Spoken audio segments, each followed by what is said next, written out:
Prosperity on physical level के 5th day में मैं आप सभी का रुचि फिजान स्वागत और प्रणाम करती हूँ। जैसा कि हम लोगों का ये सीरीज चल रहा है, हम लोग फॉरगिवनेस कर रहे हैं मदर अर्थ को। किस चीज़ को लेकर? फिजिकल प्रॉस्पेरिटी को लेकर। हम लोग को लगता है कि हमारी लाइफ में, सभी को पता है कि पैसा हमारी लाइफ में बहुत इम्पोर्टेंट है और होना भी चाहिए, जिससे हमारी अपनी आवश्यकताएं पूरी होती है। और बहुत बार ऐसा लगता है कि पैसे की कमी क्यों हो रही है, या हमारे पास अनजाने में पैसे हमारे पास क्यों कम है, या आते आते रह जा रहा है, या किस वजह से है जो पैसे के अभाव के कारण मेरी लाइफ में सफरिंग है। क्या कारण है जिसकी वजह से हमारे घर में पैसा नहीं आ रहा है, या है तो और भी होना चाहिए था। ये कुछ चीज़ें हैं जिसके बारे में हमें इसके अंदर बारीकी से हमें गहन अध्ययन इसको हमें समझना चाहिए। तो आप लोग को सभी को पता, ये 5वां दिन है। इसके पहले हम लोगों ने डे 1 में समझा कि असल में पैसा क्या है और हम गलती कहाँ करते हैं जिसकी वजह से हमारे पैसे का अभाव होता है। दूसरे दिन भी हमने कुछ नए सब्जेक्ट पर समझा, और जिन लोगों ने नहीं देखा है वो 1st day, 2nd day, 3rd day, 4th day का वीडियो समझे, तो आप पूरे की पूरी चीज़ को अच्छे से समझ पाएंगे और जो पैसा है वो हमारी लाइफ में कभी कम नहीं पड़ेगा। तो आज जिस चीज़ के बारे में हम समझना चाह रहे हैं कि हमको धरती माता से क्षमा मांगनी है कि किन गलतियों की वजह से हमारे पास पैसा कम पड़ता है, या आता नहीं है, या पैसे का अभाव है, कम है। वो गलती का कारण खुद स्वयं पैसा है। आज हम लोग धरती माता से पैसे के लिए क्षमा मांगेंगे कि कहाँ हमसे गलती होती है, जहाँ पर हम पैसे का अपमान करते हैं, हमसे गलती हो जाती है। खुद पैसे से हम सही ढंग से हम पैसे का उपयोग नहीं करते।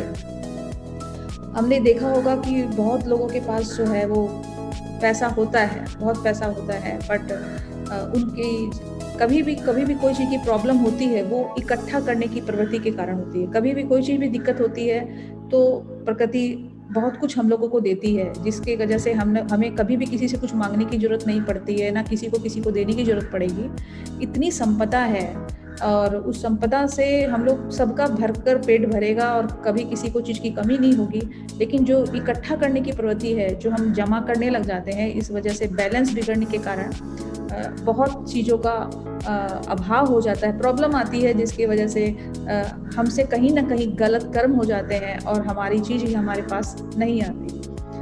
तो हम पहली बार तो ये नहीं समझते कि जिस असली संपत्ति को हम अवहेलना कर रहे हैं और जिसको हम संपत्ति समझ रहे हैं, वो संपत्ति हमारे पास तभी आएगी जब हम असली संपत्ति का मतलब समझें। हमारी लाइफ में असली संपत्ति क्या है? हमारे लाइफ में असली संपत्ति हमारी प्राकृतिक संपदा है, जो प्रकृति हमें अपने अंदर से निकाल कर देती है, और इस पर सबका हक है। इस पर सिर्फ हमारे अकेले का हक नहीं है, ये सबके लिए है। हमें सबको मिल बांट कर खाना है तो प्रकृति हमें देती रहेगी, लेकिन जब हम जमा करने लग जाते हैं तो वो चीज़ हमारे पास से जाने लग जाती है। तो प्रकृति की संपदा को अगर हम असली धन समझें और हम उसका आदर करने लगें, उसके अंदर का गहन मतलब समझने लगें, तो जो ये क्षणभंगुर, ये सिर्फ एक जिसको बोलते हैं ना मूल्य आंकने का एक मुद्रा है, मूल्य आंकने की ये मुद्रा है, जिसे हम रुपया धन बोलते हैं। हम इससे असली धन समझ लेते हैं और जो इसके पीछे जो असली धन है उसकी अवहेलना करने लग जाते हैं।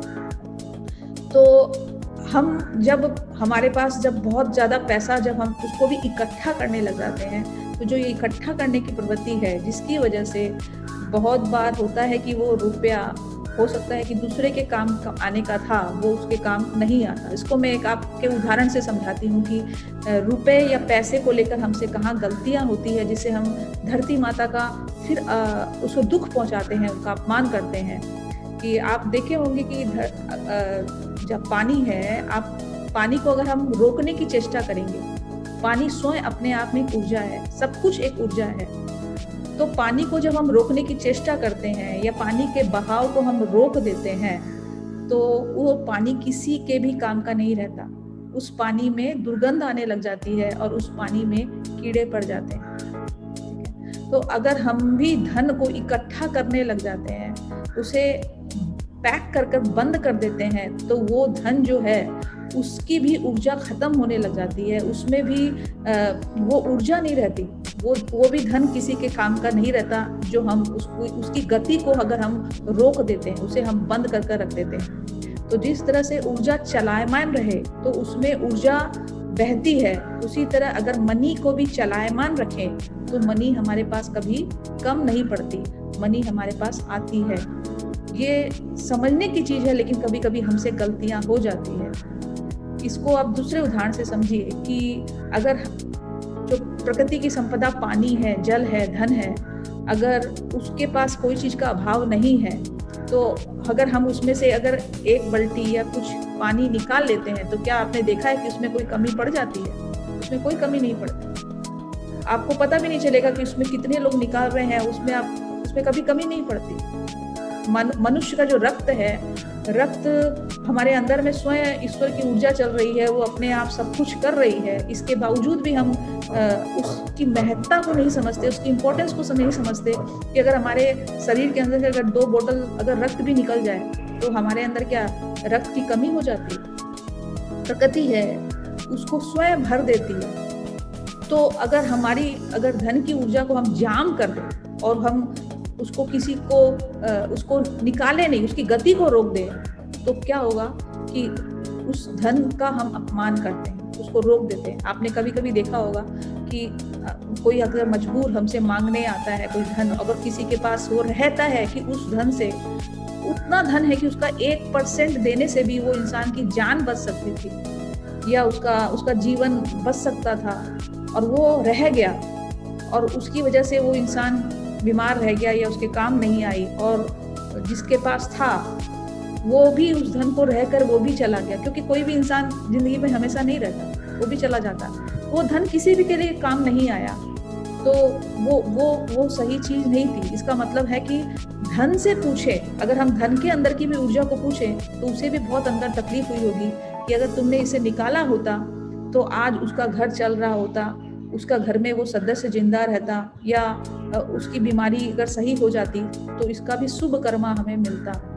तो कोई भी चीज के भी प्रवाह को अगर हम रोकने की चेष्टा करें, किसी की भी गति को हम रोकने की चेष्टा करें, तो हम उसका अपमान करते हैं। धन को धन मुद्रा के रूप में मत समझिए, धन को ऊर्जा के रूप में समझिए।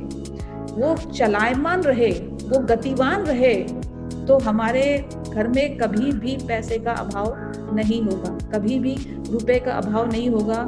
वो आती रहेगी, आती रहेगी, आती रहेगी। तो पैसे का अगर हमको ऐसा लगता है कि हमारे पास तो रह गया और सामने वाला जो जरूरतमंद था, वो अंदर की खुद की आत्मा को भी पता है उस बात का कि ये उसके काम आ सकता था, लेकिन ये हमारे अज्ञानता है, हमारा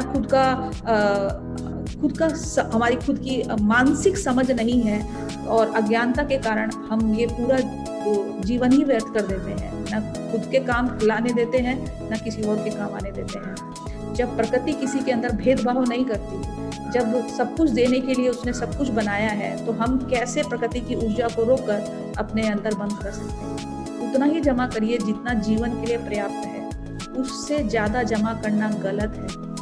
उसका मतलब है कि हम किसी के हक को रोक रहे हैं, किसी के मिलने वाली चीज को हमने अपने अंदर बंद कर लिया। आप कुछ ही दिन तक हम लोग उसको बंद कर पाएंगे, वो फिर अपने आप खुद निकल कर टूट कर बाहर आएगी, किसी भी रूप में आ सकती है। हम नहीं चाह रहे हैं कि हम बीमार हो, हमारी कोई भी चीज में, अनचाही चीज में वो रुपया खर्च हो जाएगा जिसकी जरूरत ही नहीं थी। अगर हम उसको निकाल कर उसको बहने देते, तो ये चीज हमें समझनी चाहिए। और फिर अगर हम कहते हैं कि हमारे पास पैसे की कमी है या कुछ है, वो कभी हो ही नहीं सकती, वो निकलेगी ही निकलेगी। हमारे धन आएगा ही आएगा अगर हम धन का सही उपयोग करने लगे। तो आज ये हम लोगों का फिजिकल प्रॉस्पेरिटी का 5वें दिन का अध्याय समाप्त हो रहा है, और हमने जिन लोगों ने भी ये नहीं देखा है, इसको पूरा नहीं समझा है, वो हमारे YouTube चैनल में जाएं और ये 1 2 3 4 5 1 2 1 करके 5 को सुने, और इसको आपको ये लगे कि हाँ, ये हमारे पूरे जीवन को परिवर्तित कर सकता है, तब आप इसे लाइक करें। और अगर आपको लगता है कि अगर आप किसी को भेजकर, उसको सब्सक्राइब कर उसको शेयर कर किसी और की भी जिंदगी में परिवर्तन ला सकते हैं, तो ये शुभ कर्मा आपके पैसे के रूप में आपकी जिंदगी में आएगा ही आएगा। तो आज हम लोग फिर से धरती माता से क्षमा मांगते हैं। अनजाने में अगर हमसे गलतियां हुई है और हमने आपकी संपत्ति को अंदर बंद कर रखा, जो हमारे भी काम नहीं आई और दूसरे के भी काम नहीं आ रही है, तो उसके लिए हम अपनी धरती माता से आज फिर क्षमा मांगेंगे। तो मेरे साथ साथ आप क्षमा प्रार्थना करेंगे, और ये क्षमा प्रार्थना है वो हृदय से करनी है। बहुत बार होता है कि 100 बार की गई प्रार्थना और एक बार हृदय से की गई प्रार्थना वो स्वीकार कर ली जाती है। तो समय का अभाव रहता है, इसलिए मैं सिर्फ एक ही बार ये प्रार्थना कराती हूँ, और मुझे पता है कि आप लोग सबको इसको हृदय से करते हो, और बिल्कुल ईश्वर से प्रार्थना करती हूँ कि आपकी ज़िंदगी में कभी किसी चीज़ की कमी नहीं पड़े, और हम जो ये अध्याय सीख कर जिंदगी से जाएंगे, यही हमारे लिए सबसे बड़ा धन होगा। तो मेरे साथ साथ बोलिए, धरती माता का सुंदर सा रूप अपने सामने विजुलाइज करिए। सोचिए कि हमने अपने हाथों में उस धरती माता को रखा हुआ है और उससे प्रेम से उसे क्षमा मांग रहे हैं। उसके अंदर की आत्मा को महसूस करिए। अगर आप उसके अंदर की आत्मा को महसूस कर पाए तो विश्वास करिए, एक क्षमा प्रार्थना ही काफी है। मेरे साथ साथ बोलिए, हे धरती माता, आत्मा नमस्ते। आपके अंदरूनी दिव्यता को मैं नमन करती हूँ, अर्थात आपके अंदर जो ईश्वर विराजमान है, मैं उन्हें नमन करती हूँ। हम सभी परमात्मा की संतान हैं। सर्वोच्च सत्ता की संतान होने के बावजूद हम सभी गलतियां करते हैं। हे धरती माता, मुझसे भी कुछ गलतियां हुई है। वास्तव में मैं अपनी गलतियों के लिए आपसे क्षमा मांगती हूँ। मेरे द्वारा आपको हुए दुख व दर्द के लिए मैं सचमुच में बहुत दुखी हूँ। हे धरती माँ, कृपया मुझे क्षमा कर दें तथा उन सभी विषय को भुला दें जो अनजाने में मुझसे हो गए हैं। हे धरती माता, मुझे क्षमा कर दें। परमात्मा, कृपया करके मुझे अपनी दिव्य क्षमा का आशीर्वाद दें।